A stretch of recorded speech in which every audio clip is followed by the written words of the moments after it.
Hello, everybody. My name is Ulrika Björk, and I'm the CEO of Polygiene. I hope you all are safe and healthy, and I would like to welcome you all to today's presentation. I am overwhelmed by the fact that over 200 people have signed up. As a public company, we are listed on Nasdaq First North in Stockholm. I know we have a lot of shareholders and also potential investors attending as well. And to you, I would like to announce that we will have a video conference in connection to the release of the quarterly report, the 27th of August. So please sign up and join. We will give you a longer brief of the business case of Polygiene, and you also have the opportunity to ask questions to me and the CFO. So please join. But today, it's all about ViralOff, the latest technology from Polygiene. It has been a huge success the short time it's been on the market. And before we start, I just want to give you a short brief on the background of Polygiene. Yes. Did you know that we actually exist because of the outbreak?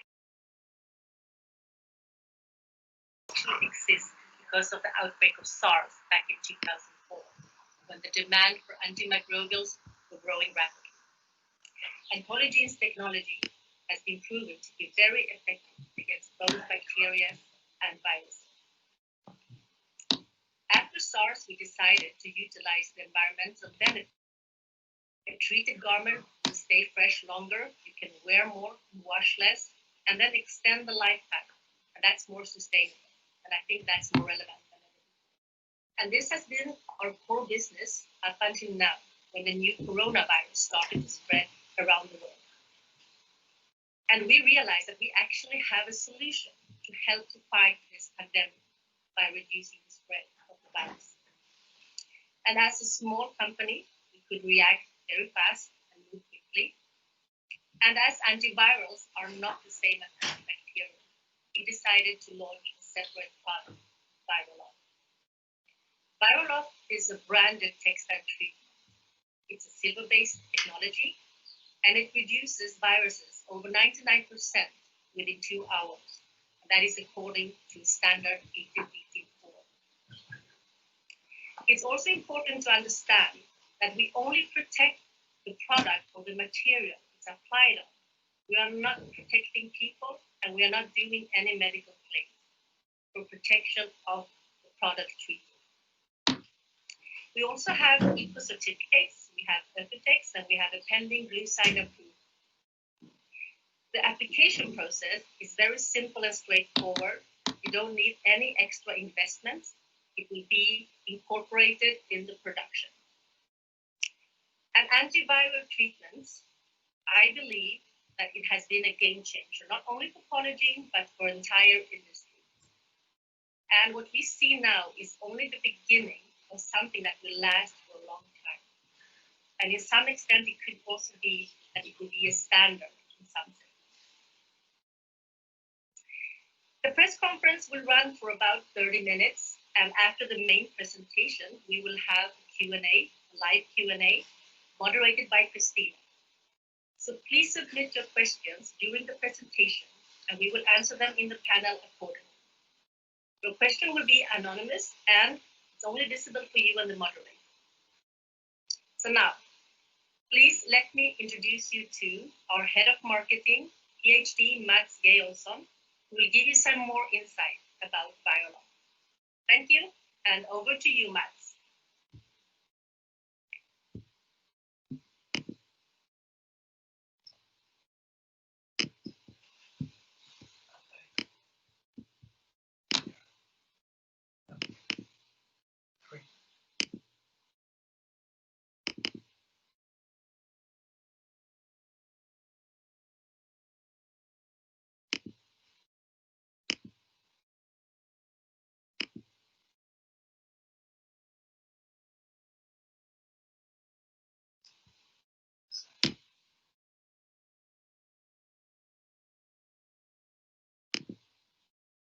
Thank you.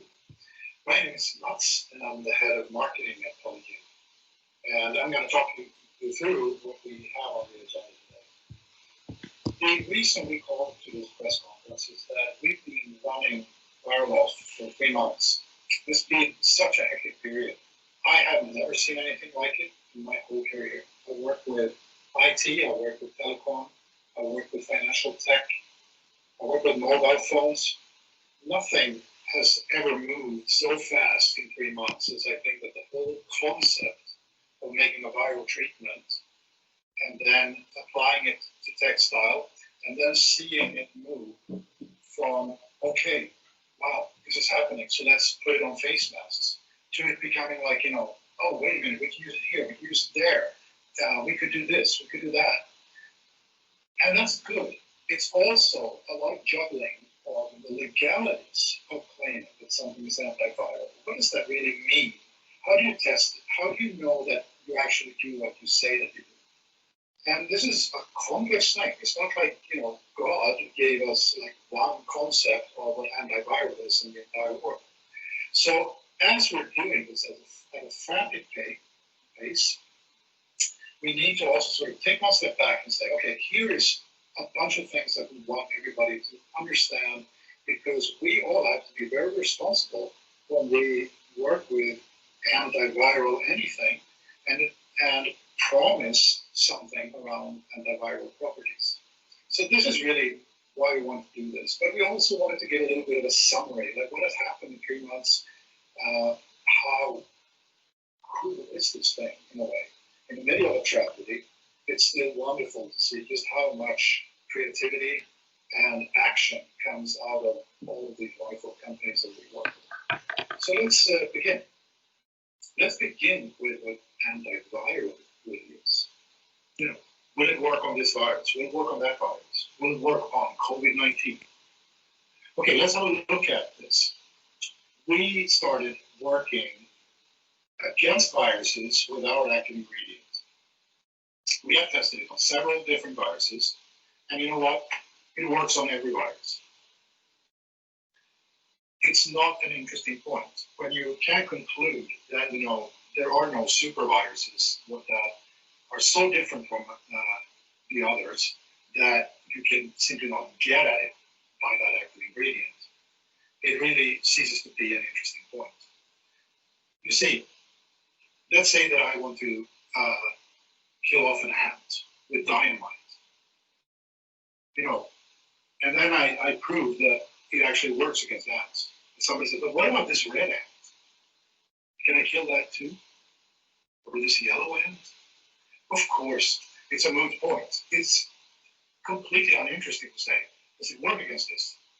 It does. The whole thing is about dosage. It's about how much do you need to do this job properly, but also sustainably, behaving responsibly, not adding more than you need to do this job. And here viruses are slightly different. So one virus can be slightly tougher to kill, but it's not a question if, it's just a matter of the dosage. This is a very important point, because then you get to the next step, which is how do you dose it? How do you know that your applications will work in this instance? So the second part, more interesting part, is how do you make an application so that one product, one textile, will be treated so that it could pass a standardized test so you can actually say it's antiviral. There is only one. It's ISO 18184, 2019. And that means that if you, after the treatment, can reduce viruses over 99.7%, you pass the test. If you can't promise that, you do not pass the test, right? And then it's not antiviral by any standard. You cannot come with, say, alternative testing. That's like alternative facts here. Either you make a product that will fulfill ISO 18184, or you don't. There's no if and whys and buts around that. There's only one standard, and we make everything so that it will pass that standard and be very open and honest about what we think it can do and not do in relation to that. So that leads into another topic, which is kind of confusing today, and that is the topic of washability. Now, anything that you treat textile with will have an effect that will gradually go down. It will, of course, be, so say, at 100% when you start. But no matter what it is, as you know, if you have color in it or you have any other treatment, eventually when you wash it, there will be some wear and tear. Some people think that it's leakage. It's not necessarily that. It's actually small fibers that are scrubbed off of little pieces of the garment that falls off, etc. So inevitably, there's going to be a bit of reduction in the effect. Now, here's the thing. It's actually really hard to maintain washability and truly antiviral effect as per ISO 18184. Most can probably do it so that it will last a few washes. But it's really difficult to say, and we can't mislead anybody. Now, the thing is, regrettably, in the market, there are lots and lots and lots of claims about washability. But there's a bit of a trick here that everybody has to watch out for. Very often it's mentioned that all of a sudden we're not talking antiviral, we're talking antibacterial, antimicrobial, etc. And we switch tests. We're no longer talking about the 18184 test, we're talking about something else. There are a few something else things you can do there. Like, for instance, anything that we treat will last lifetime of garment if we're talking antibacterial.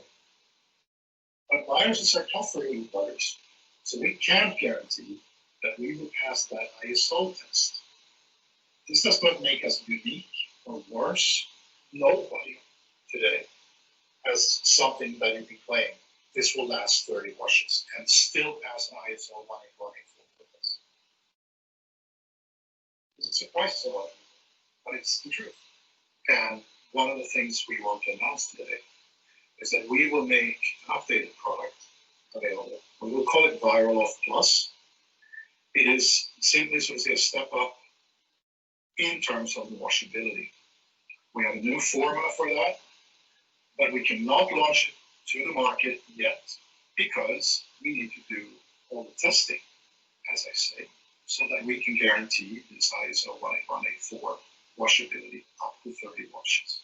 But when we launch it later this fall, I'm not going to give you a date because we don't know when we get access to labs. But we have the technology, we have the formula, and it will be washable for 30 washes and still pass that ISO test. So you may ask, why are you launching this now? If you don't have it now, it's because we want to point out that nobody has it. We know what we need to do to get it ready, but there's no way you can make all the sort of serious testing that you need to do to pass it on that tough level. So we need to wait. This is the reality. This is what we can promise today.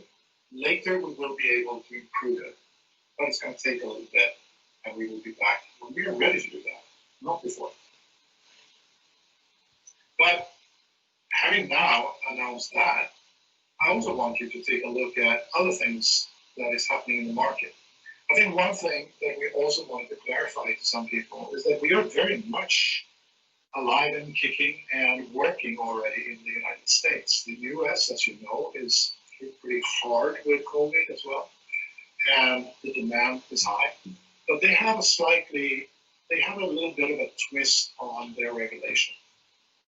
Turns out that basically it's all about that you cannot make an outright antiviral claim.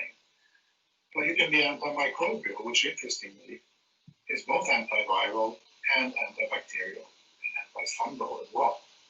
So we are in fact already there selling our stuff, but we don't specifically make any claims against viruses. It's all antimicrobial claims. Otherwise, it's just the same. And we are working already with a lot of different actors in the US, and I'm going to show you some here. So as soon as we sort of were over the first wave that was medical and sort of prosumer things with face masks, we saw these things like safe to go out or Swanee, new products that really are meant for a new environment where you may worry about accumulation of viruses on stuff you touch. But it goes way beyond that. We have, for instance, started working with Fossil in the US on bags. These are not the ViralOff bags, but we have an ongoing project there. Very interesting thing is Returnity, which make bags that are really meant for being recyclable things for e-business to homes. So if you get a home delivery, you get a bag that you can either use, so you can return, and it's going to stay, so it's in circulation for Returnity. Very clever. And of course, if you have ViralOff on that, you don't have to worry about the washing or any accumulation in there. In fact, we have so many face masks that we could do an entire session just on those. Here's just one palette of them all. ViralOff so quickly became established in the market that we are looking into brand extensions like the sprays, which will have various applications. So it's beyond the direct textile treatment that we started out. I think that when we go to then and look at things like Marsotto, we can really see how this is becoming, so to say, the mainstream consumer products of tomorrow. There are several reasons to protect textile against viruses. You don't have to wash them. They are easier to sell in a retail environment, whereas if somebody tries them on, you have to sort of sanitize it for the next person, of course. You can't run around and wash everything. Here is a way where things seem to take care of themselves. So we think that is fantastic. Just to show you how this becomes rapidly mainstay consumer products with exciting brands, I'm really happy to announce something today, that we are now working with Diesel. And in fact, they have said that they are going to do the entire spring-summer 2021 sportswear collection with ViralOff and Odor Crunch. You see there is a combination in there that we will protect both against the viruses as well as any odors that may come. So this is a big thing, and it's very exciting, and I think it looks even more exciting for everybody when we consider what we're going to do also, which is that we're going to treat denim with ViralOff and Odor Crunch. What happens then is that you get denim that doesn't have to be washed basically ever. It's up to you how much dirt you can accept. In fact, that has a lot of sustainability benefit. There was one study that showed that if you have you can save 80% of the environmental footprint on a pair of jeans if you wash them every 10 times you wear them instead of just wearing them twice and then washing them. And that typically is only calculated on the washing. If you consider then also a longer life of a product that is not continuously washed, you get a multiplier. I think you can see here that we get a whole system of new consumer habits, new consumer products, and various reasons, good reasons, to have antivirally treated products. And I think that this is just the beginning of something that we call pandemic sustainability. We have to consider this from many angles. We have to be nice to people, we have to be nice to the environment, and we have to be nice, so to say, to humanity and prepare for the next time a pandemic comes along. So a quick summary. Yeah, it works on all viruses, but the claim is antiviral. It is not specific on this virus or that virus. It is about a sweet spot, the right application for each case, because it's always about applying ViralOff to fulfill that ISO thing. That is the only thing that counts. That is the only thing that makes you antiviral, and that is done one way, only one way, and there are no, so to say, ifs and whys and buts around it. Watch out for washability if it is not specifically ISO there too, because then it's typically a switch down to antibacterial. We talked about the new product, ViralOff Plus, which will give a lifetime of garment washability, and that will be available later in the fall.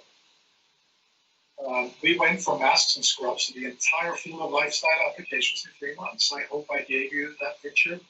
that we went from very specific and narrow things in the pandemic to a whole range of applications I couldn't have dreamt of really from the beginning. The field keeps expanding. Our new partner Diesel, we will treat an entire sportswear collection, denim and others with ViralOff and or odor crunch, and we're starting with 5 collections. That is so cool.